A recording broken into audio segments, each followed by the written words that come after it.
Hi, this is A Smaller Life, a podcast hosted by me, Saskia de Feiter. I am a small business owner who wants to grow by going smaller and choose better to do better.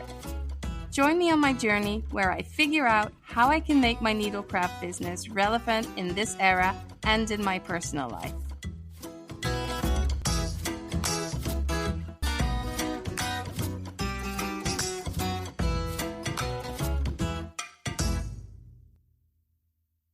In the world of value-driven professionals, Petchy, or Solveig Petch, is a wonderful branding professional. She works with small and big businesses and helps them to find their brand and match their brand to their values.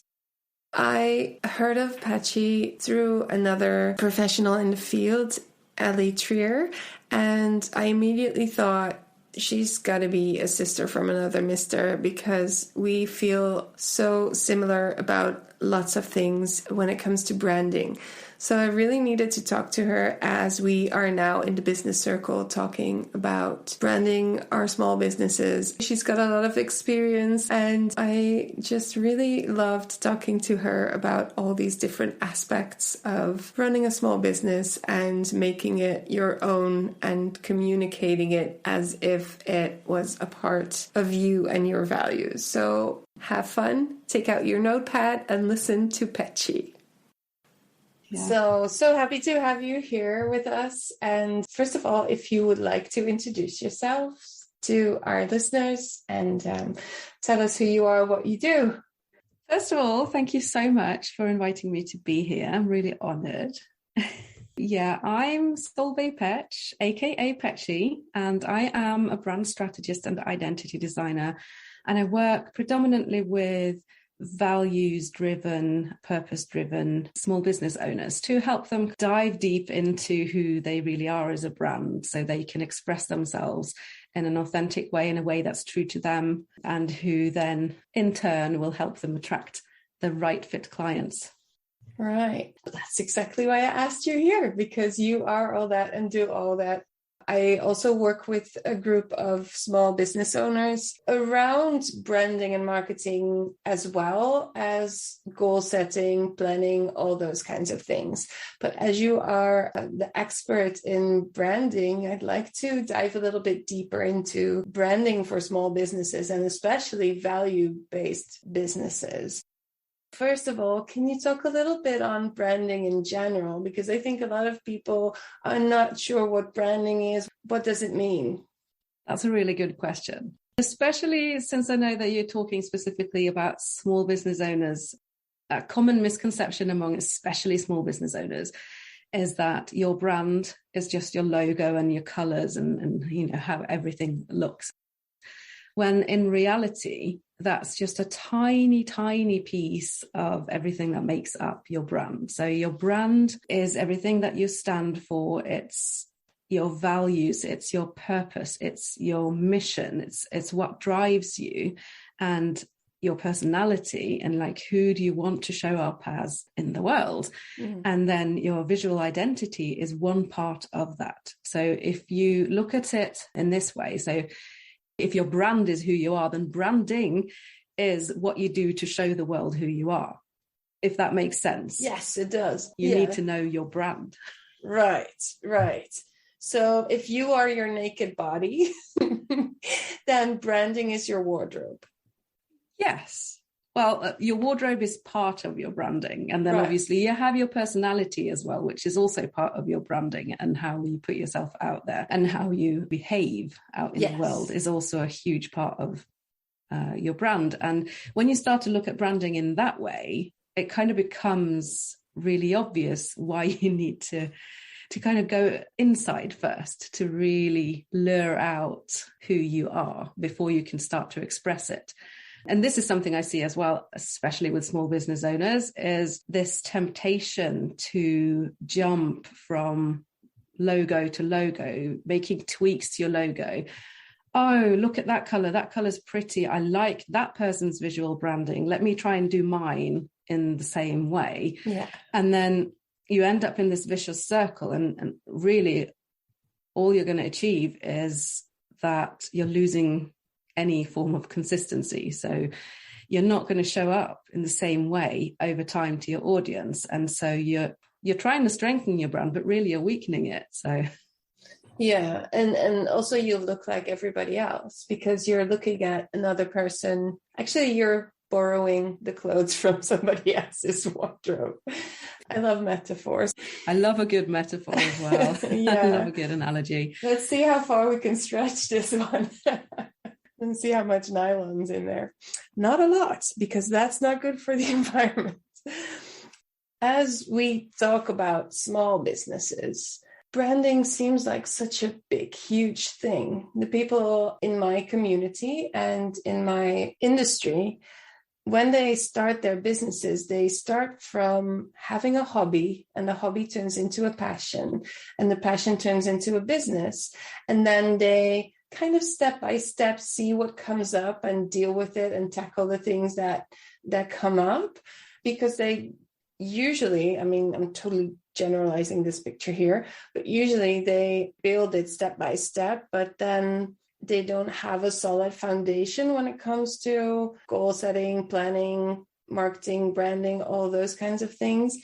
And then at a certain point, they get to that point where they feel like they're putting out all kinds of fires everywhere all day. They come into their shop or in their studio and they're working in their business more than they work on their business. This seems to be really hard to get away from that and start, even if you're working on your business for a while, a few years, to then say, okay, I need to really build this strong, sturdy skeleton, and then I can grow and I can move on. When it comes to branding, how would you start? That's an excellent question. So I've worked with big brands and I've worked with small brands. So I've worked with brands who consist of one person, and I've worked with brands who are international, multi-location brands. And really, there are more similarities than there are differences, but you really don't have to overcomplicate things. What I would like to say is that if you're a small business owner and you've been kind of iterating and changing and making things up as you go along, you are in the majority of small businesses then. Like this is how a lot of people do it. It's completely normal, not doing anything wrong. And for a lot of people, that's how you have to start. You have to kind of bootstrap it because, you know, we are not McDonald's or Coca-Cola or Nike, and we don't have those budgets and all of that money to throw into our branding activities and our marketing activities. And that's fine. Yeah, absolutely. But what we do have as smaller businesses, and what is the most important thing, I think, is you have you. Yeah. As a small business, very often you will overlap with your brand. Like your brand is you to some extent. Like I'm not saying you should like show everything and air your dirty laundry or anything, but that is a strength because only you can be you. So just by being yourself, you already have an advantage, you know, something that will make you stand out from everyone else. So that's the first thing I want to say. And the second thing that I really want to communicate out is that you already have a brand too, whether you like it or not. You can't decide what your brand is 100%. You can never control your brand 100% because your brand is what other people think about you. It's other people's perceptions of your brand. So you can only really try to steer people's opinions of your brand in the right direction, in the direction that you want it to go. So you already have a brand, and now it's your job to mold it and shape it and make sure that people's perceptions of it align with how you want to be perceived. Right. Yeah. Right. Yeah. So, I mean, that can look like a lot of different things, but when I work with my clients, we don't ever start looking at the visuals and how things look until you're really clear on who you are. And where you are now and where you want to be. So we need to look at the gap between how your brand is perceived now, or where your brand is now, and where you want it to be in the future. And then you can start to look at how to bridge that gap. And that is what brand strategy is. Yeah. It's a bridge. It's basically going to help you to get across that gap. Yeah. And like how you do it depends on the size of the gap. Why would you ever invest in this? As you said, we already have a brand. It is what it is. Why could it be better? Why should it be better? Oh, for so many reasons. But what I will say is I wouldn't say that your visual brand is the first thing you should go and spend money on. Because if you spend money on that without knowing who you are and what you stand for and what you want to put out in the world, then that money is going to be wasted, because you're going to have to then redo it again as you realize that it's still out of alignment. I think for me, that's the most important thing to get across to the small business owners, because we as small business owners have this tendency of wanting to jump to what's fun and what feels easy and tangible. And when you start thinking about designing a logo or your color palette, what kind of fonts you're going to be using, those are the things that you can actually see. And so, you know, for a lot of people, they're fun because it starts to feel real when you put it together like that. But the first thing that you should do is invest in, and I don't necessarily mean invest money in, but invest time in getting to know yourself and who you want to be, and then to find the courage to show up as your true self, because only then can you then think of investing in a visual brand identity, so your logo and all the things that come with it. But when you are at that point, when you're ready to invest, you already know who you are, and that's how you want to be perceived, which is a real strength.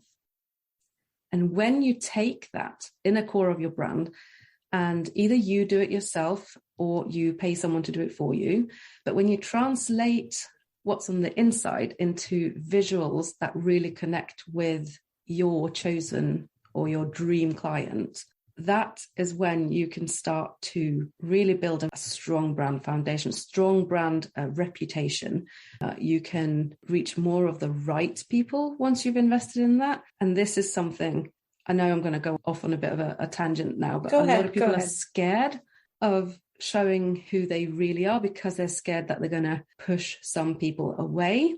And I just want to say that is what you want to do. You don't want to attract every single person. So when you have a brand that is targeted specifically towards one dream client or one group of like dream clients, yes, you're going to push some people away, but the people who are attracted to you will be more of the right people. So once you've invested the time and in some cases the money into getting a really clear and distinct and unique brand, you're going to start to see a return on investment on that, because you're bringing in the right people who get you, who trust that you know what you're doing, who are willing to pay what it costs to work with you. And if you're trying to be everything to everybody, you're not going to be able to get that. Yeah, you can't see this, but I'm waving my hands around. I'm like, yes, preach, sister. Like pointing my finger in the air. Yes, that's it. Yeah, it's so important to find the right people and also to connect with those people just for the sake of your fun in working, because you want to work with people that you connect with as a business owner and that feel good. And I wanted to go into that ideal customer idea a little bit, because sometimes in the way you set up your branding, they focus a lot on this specific customer. And I have a kind of love-hate relationship with building this ideal customer avatar, the ICA, because it really works, I think, but also you have to be a little bit flexible about it. From my experience, when I shifted my business, when I started doing something else, I found myself using words and text explaining to the critical Karens why they should join my community. And that gets such a weird vibe. The tone of your text is off when you start explaining to critical customers. You don't want the critical customers. You want the fun-loving Sophias who are skipping around, waiting to join your community. And that's why it works for me to have that certain person, in my case, Sophia, in mind as an ideal customer. And I'm so curious to hear about your experience on this topic.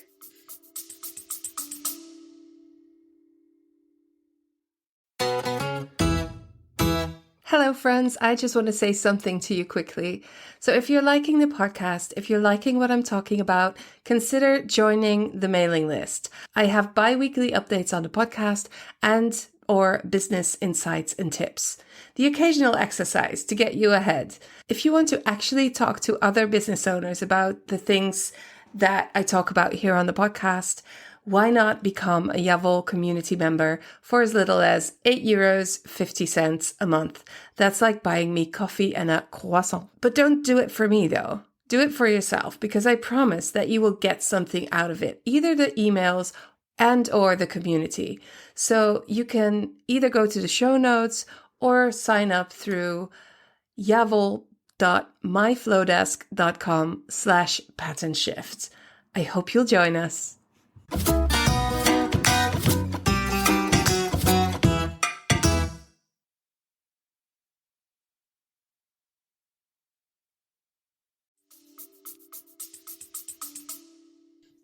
Oh, I could talk for hours about that. I won't though. I'll try and keep it short. From my own experience, I mean, I can share a little personal anecdote here, because I wasn't always self-employed in this solo business of mine. So before I started this company, I co-founded a design agency. And so for most of my professional career, I've been doing kind of all sorts of different graphic design, like from business cards to books to posters to logos, everything. And when I started this company, I knew that I could no longer carry on like that, because I was doing a lot of different jobs that were sucking my soul out, so to speak. And it came to a point probably about 6 months into this current business journey that I was like, well, hang on a second, didn't I start this business so that I could have freedom and so that I could do the things that I really love? And yet here I am still doing the same kind of soul-sucking jobs for peanuts for clients who I don't really click with, and it's not giving me any joy. So my take on niching down and your ideal client avatar stems very much from my own personal experiences too. And I know that for many years now, we've been told time and time again, you have to niche down. You have to niche down. You can only serve this one particular client or type of client. You need the smallest niche possible. And it was all about demographics all the time. And that was never in a million years going to work for me, because I thrive on variety. So I decided that I will niche down, yes, but I will niche down in what I do, not necessarily who I serve, like the type of business I serve. So I niched down from doing all sorts of design work to strictly just working on brand strategy and identity design, which for me has been brilliant. And obviously that's not a change that happens overnight unless you have a lot of money to throw at Facebook ads and changing your messaging and all of that.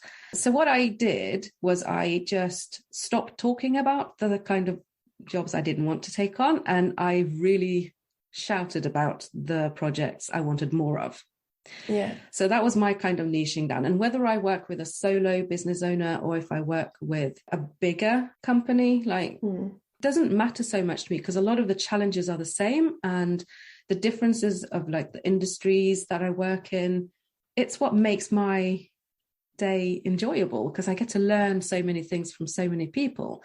But what I did realize after a while was that there is one type of person or type of company that I like better than others to work with.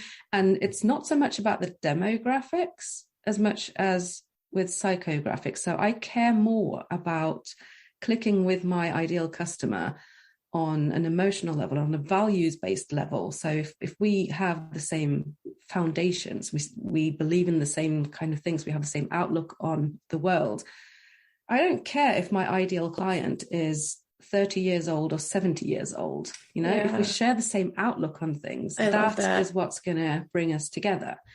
So yes, I guess I could make an ideal client avatar, but that's more for me to just be able to have someone in my mind when I'm writing my copy or creating content. And it kind of just so happens that a lot of my clients that I've had recently, they fit that ideal client avatar to a T. So now I've kind of stopped using the made up one, and I'm just referring to, okay, so that client is my I love this so much. This is exactly how I feel about it. I still am working on the rebranding of a business, and it's a larger business than the shop that I used to run. I used to run a yarn shop and needlecraft school. And this bigger business, I thought, was going to teach me a thing or two as well. But now it seems like they have grown, but there's a lot of work to be done when it comes to their branding. And especially as what you talked about before, their core, their soul, what makes them burn, what is them, not necessarily what they look like. I mean, that's second. And I've interviewed the people in the team about not their ideal customer, but who they think their customer is. So I've asked them a couple of questions. It's a small team. I got 3 interviews back. And from those interviews, I puzzled a new customer together. So I took everything that was said twice and I made a new one. So that became Marianne. Even the name, I switched the letters around like an anagram to find a name. And we put it on the toilet, just one piece of paper with her age and what she does and everything. And from that moment, it felt like the shop was taken over by Marianne's. They were everywhere. Just for the fun of that, it's great to do and to have this person in mind when you're making, I don't know, a video for your website and you need to choose the music. What kind of music would she love? In this case, it would be jazz with a little bit of pop music on the side. So, and it's really, really helpful, but it's as much about heart and soul and values than anything else because, well, for you and for me, that's how we run our businesses. And that's what branding is. It's that emotional connection between you and the people you want to work with. And you're not going to be able to get that connection if you kind of pretend. Either way, if you pretend to be someone that you're not, or if you make up an ideal client avatar because you think that's the right one, but maybe then it's not, then it's just not going to work. It's going to shine through that there's a mismatch here, and you really don't want that. Exactly. And I'm also very curious. Money and ambition in a value-based business are sometimes a little bit like they're fighting each other. If I feel like a lot of small businesses, it's not like they don't want to earn a living, but they can be so shameful about it. And you want to earn more money to do better things has always been my vision. Being ambitious, all those kinds of things. Deciding that you want to do something about your branding, deciding that you want to invest and put some money towards that. It's almost annoying, right? Where you're like, why? Money is not dirty. Money's not bad. Those were the words that were forming in my head was, you got to remember money is not bad. So if that helps. So that does. From my experience, I think especially as female business owner, I see a lot of my fellow female business owners. We come from a place often of wanting to help. We want to help someone. We don't want to exploit anyone. We want to be good, kind people. And so we end up exploiting ourselves instead. We don't charge enough for our services or for our products. We end up with burnout, which, trust me, you don't want to go there. And I think you can absolutely be a purpose-driven brand and still want to make money, because we run businesses. We're not charities. Like if we were charities, then we would be charities and we'd do our charity things. We are businesses and we need to make a living for ourselves. We deserve to make a decent living for ourselves. And also with money comes power. And so I think for a purpose-driven brand, the difference between a purpose-driven brand and like a profit-driven brand is that money is not the only reason why we do what we do. And also we have a plan for what we want to do with that money. And for most purpose-driven businesses, there is this driving force behind them that it's almost like, I want to make more money so I can do more good in the world. Yeah. So we have to remember that if we make enough money so that we can live comfortably and we still have money to spare, then we have money that we can invest back into other businesses who align with our values. And that way we can start to drive the world in a better direction. None of us can save the world on our own, because I'm only one human, you're one human. But together, if we all kind of chip in together, and that can create some momentum.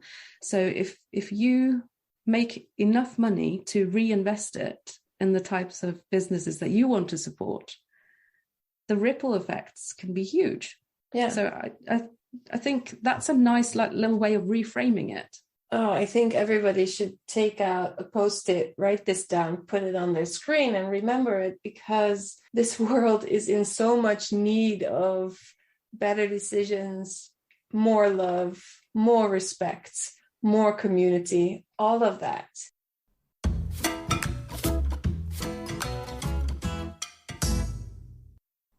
I have been a branding and marketing expert long before I started my business. As a small business owner, I did all the things and ran short of time to really set up an amazing website, a value-based brand, and converting products and services. I did all right, but I felt like I needed a team to really take off and start growing my business. I was always selling in the shop or teaching, while I really should be working on my business instead of in it. COVID brought a bit of panic and then a lot of clarity.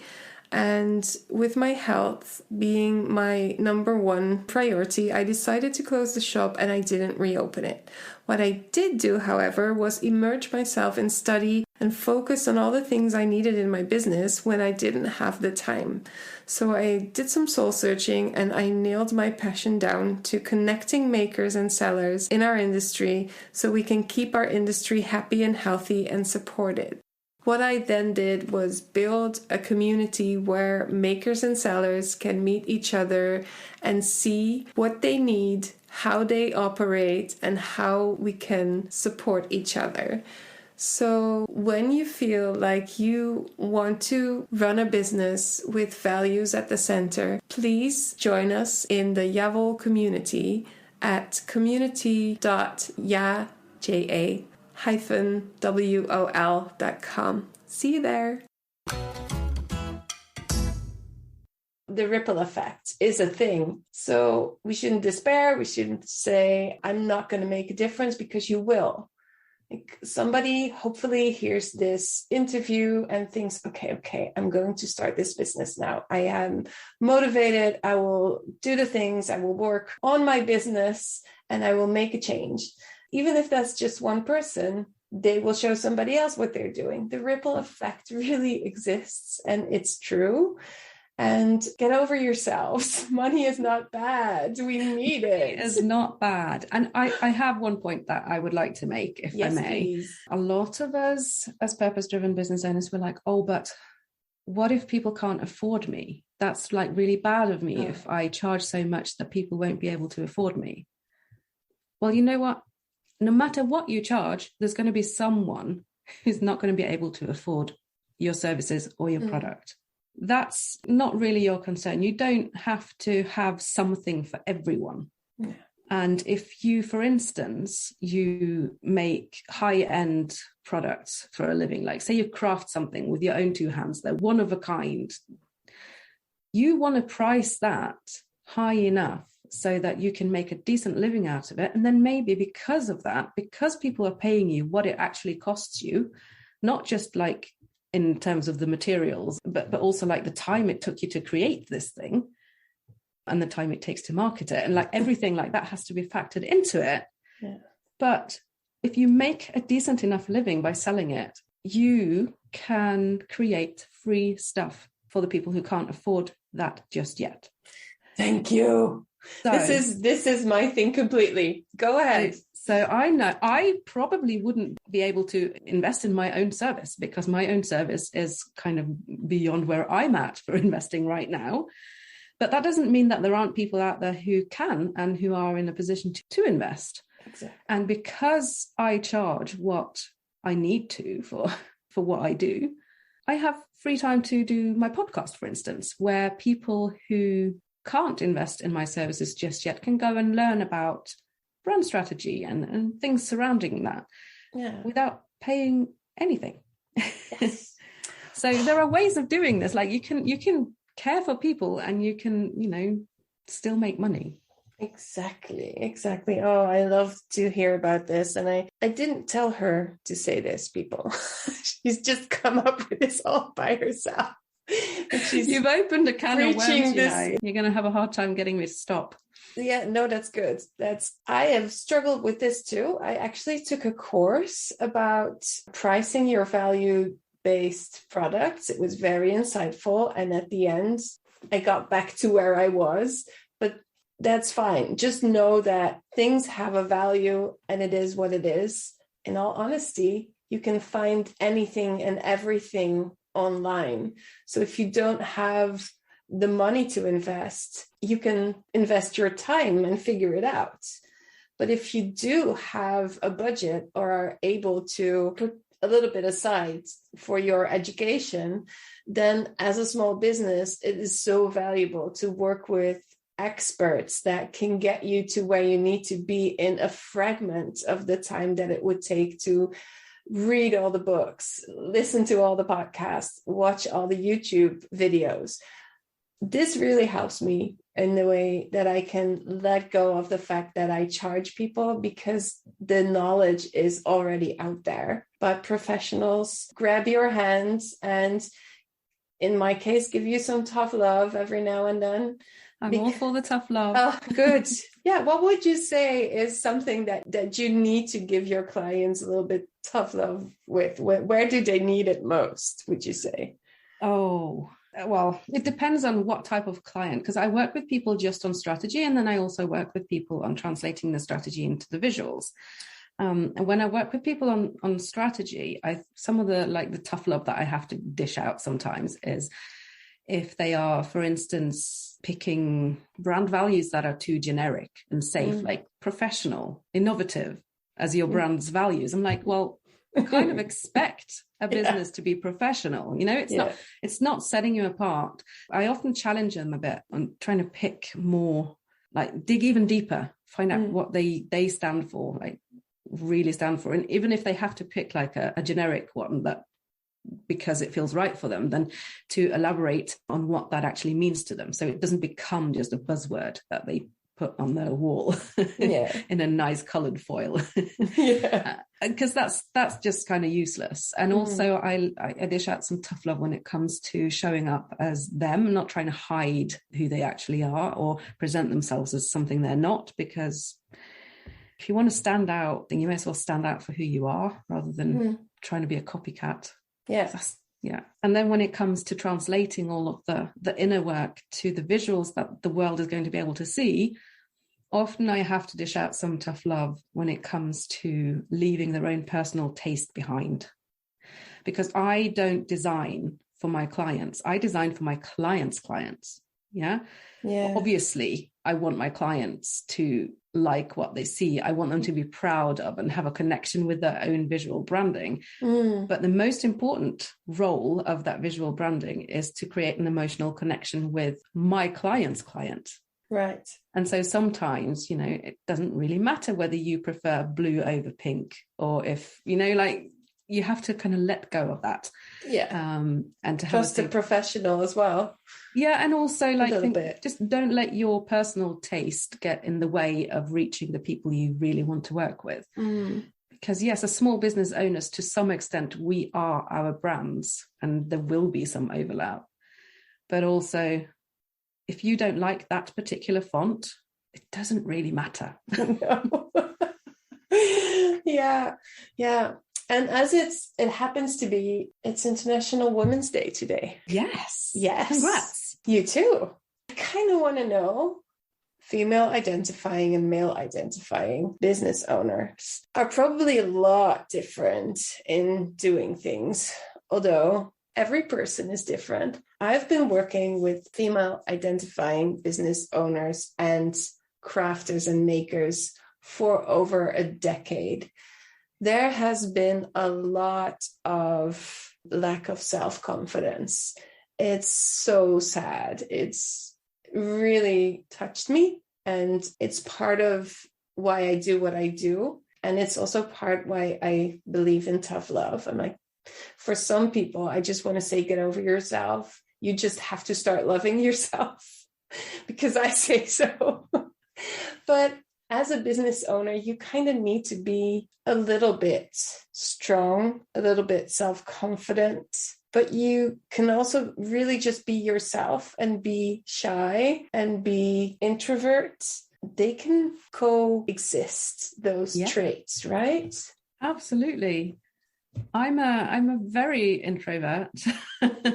I'm also kind of shy, and I've had, my fair share of confidence issues over the years. And I see it. I think you're right. I think there's a difference between how the female identifying and the male identifying small business owners act and feel around those things.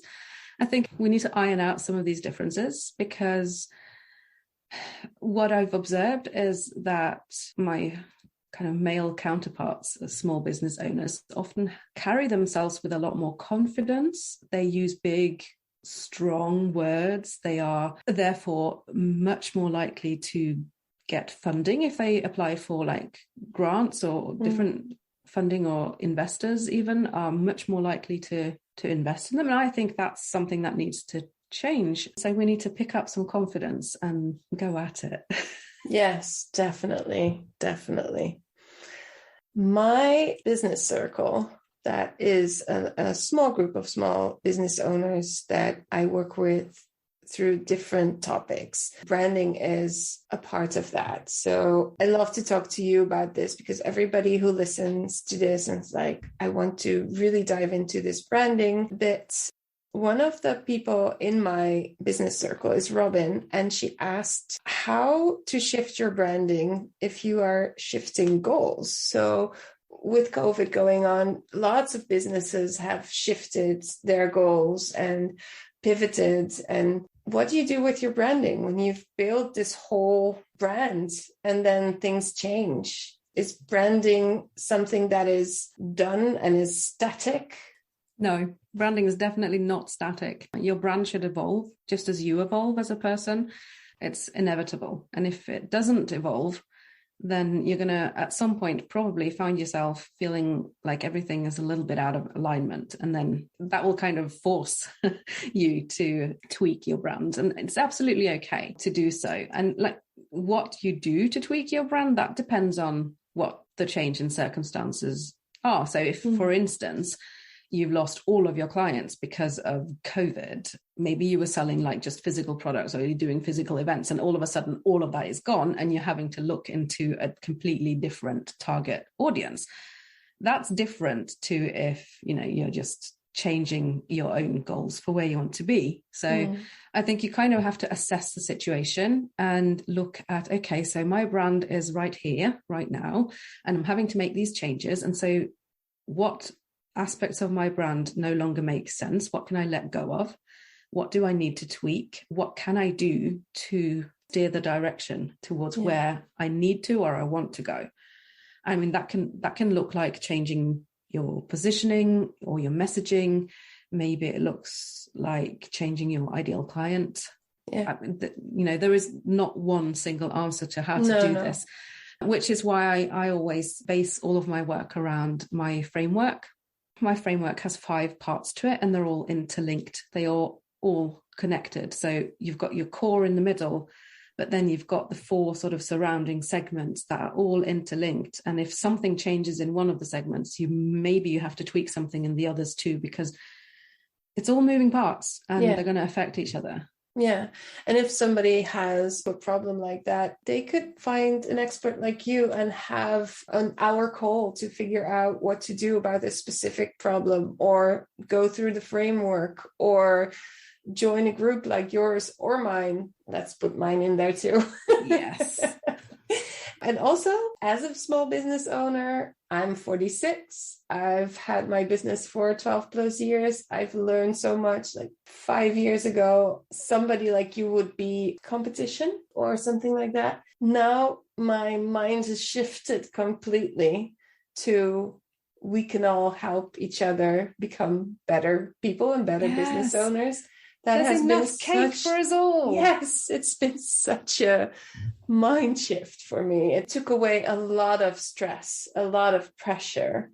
And I feel some business owners are a little bit shy in wanting to step into groups because they don't want to share their business secrets, which we never really actually talk about. There's nothing in there that is secret information or anything. And if we are, it's because they have become such good friends that they really want to share this information with each other. So yeah, there's definitely enough cake, and God knows I love cake.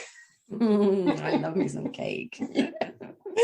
Yeah, no, but I think you're onto something there. And I think this clicked for me once I started going more and more online with my business and expanding my network globally. Traditionally, here where I'm from in Norway, like the traditional business scene is very closed. It's very much, oh, we don't want to share too much. We're scared someone's going to steal our ideas. And this just felt old-fashioned and clunky to me. Definitely. And so refreshing. I can honestly say that now that I've expanded my network and I'm sharing openly about what I do in my business or what I don't do in my business and who I'm for and, you know, everything. So many possibilities have come my way that wouldn't otherwise have. So yeah, if someone steals one of my ideas, then okay, but they're not me. So they're not going to be able to execute it in the same way that I will. Exactly. And is there really such a thing as an original idea anyways? Like, how can you know that someone else somewhere out in the world hasn't already thought of your genius idea? Yeah. Because chances are that someone else is already doing what you're doing anyways, but you're always going to have your unique spin on things. You know, nobody can copy you. Exactly. With products, that sometimes feels a little bit, well, people can just copy my product, and they can. But for you as a person to have a sustainable business in a way that it's sustainable for you mentally as well, it's just really a good feeling to let go of all that weight that is not necessarily to carry around. And it's really lovely to meet people like you who feel the same way. We kind of lift each other up, don't we? Let's keep the world of small businesses sustainable. And that's the magic, you know, when you find that confidence to show up as more of you with your branding, you're going to find more of your like-minded people. And as you find more of like-minded people, they will introduce you to other like-minded people in their circles. And then the circle just grows. And all of a sudden you have a network around you of really supportive fellow business owners who just get you. Exactly. And that's that's so valuable. Yeah. Let me finish by sharing this with you. I listened to one of your podcast episodes, and we talked about the ideal customer avatar before, but you also talked about visualizing your brand as a person. And I felt like, how did I not do this before? It was such an eye-opener to me. I immediately knew who my brand would be. Helena Bonham Carter, which is a little bit messy, a little bit quirky, a really real person that is cool and honest and creative. And I really had this vision of, okay, this is a tool I really can use, which I haven't used before. And I've been marketing branding professional for decades. So you're always learning, you're always seeing new things and making them your own. And thank you for that, because now I have a really cool friend in my business as well. I was so happy to hear that. Yeah. Thank you, thank you, thank you so much, Petchy or Solveig or both. And lots of fun and good luck with Petchy.co, is it your website? Yes, that's right. And are you on social media as well? I am. My favorite platform of all is Instagram. I'm petchy.co over there as well. And I love to connect with people. So a lot of my interactions on Instagram are in the DMs. So don't be afraid to just shoot me a DM if you've listened to this and you want to connect. Always happy to grow my network. Yeah, that's super nice. Thank you so much. I loved our conversation. Thank you so much for having me.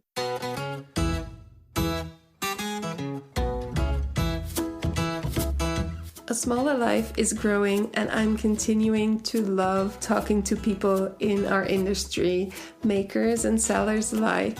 If you are one of those makers or sellers, or both, and you want to reach an audience of like-minded people, contact me because the sponsor rates of this podcast are still really low.